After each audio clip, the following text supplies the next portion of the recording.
Hello, Kabombay Nation! Bumalik po tayo guys dito sa pinag-uusapang legit and authentic Indian restaurant dito sa Rojas. Kasi ang daming nagre-request na i-flex po natin ulit ang kanilang original and authentic na biryani guys. Yes, tama po yon. Dito po guys sa Indian restaurant na to guys, dito nyo lang matitikman ang masarap na biryani guys. Meron po silang iba't ibang klase po ng biryani, tulad po ng ang pinaka-famous ang chicken biryani.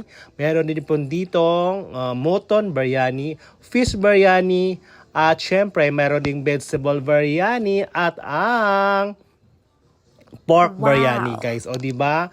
Kung ano mang klaseng biryani ang hinahanap nyo, andito na po sa Filipino Indian restaurant guys, na as in legit na legit guys, at super yummy talaga guys. O diba?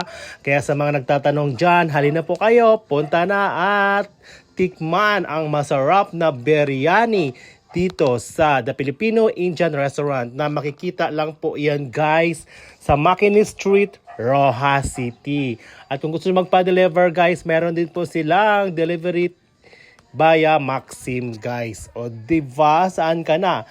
Dito na po kayo sa the authentic, the original, at ang trending na ngayon na Indian biryani dito sa Rojas City guys. O diba?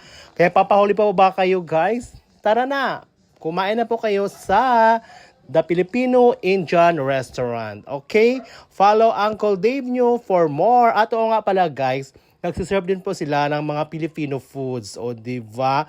Hindi lang puro Indian food, kundi mayroon din po silang Pinoy foods guys. Kaya follow ulit Uncle Dave nyo for more promotion. Love you all. Mwah!